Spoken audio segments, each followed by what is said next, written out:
So we finished filming at little Woodham 17th century village with history hits yesterday.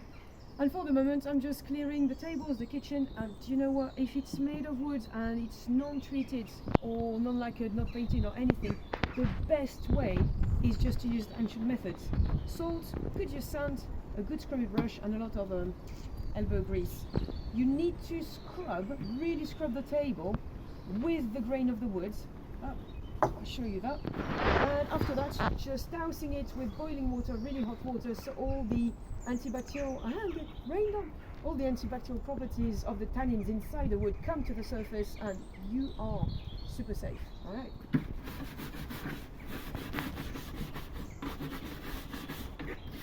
When I say scrub, it really is scrubbing. Don't worry about it. It works for, you know, any outdoor things made of wood, any chopping boards made of wood.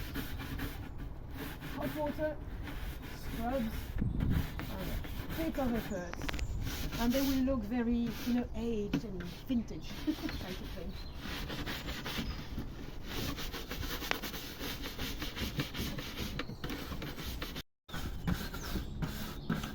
Right, so the table's done, scrubbed. Don't forget the sides as well.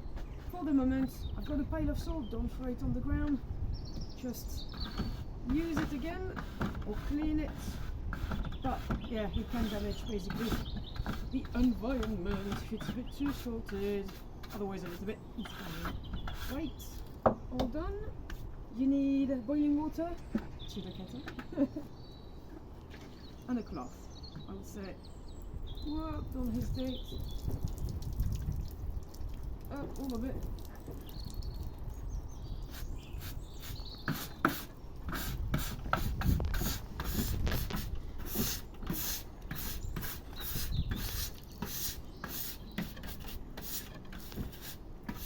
If you are cleaning something like a big table inside a house, especially on historical floors, make sure you have a bucket. You push the water maybe more with a cloth than with a brush, and try to just get as much of the water off the floor and off the table, obviously. But floors, especially stone floors, they just take time to dry, especially in the winter, and you don't want it to be damp all the time. So just pretend I have a bucket here. I would collect all the water, push it in the bucket, and then make sure I have another clean cloth to dry the table as much as possible. And that's it. Done.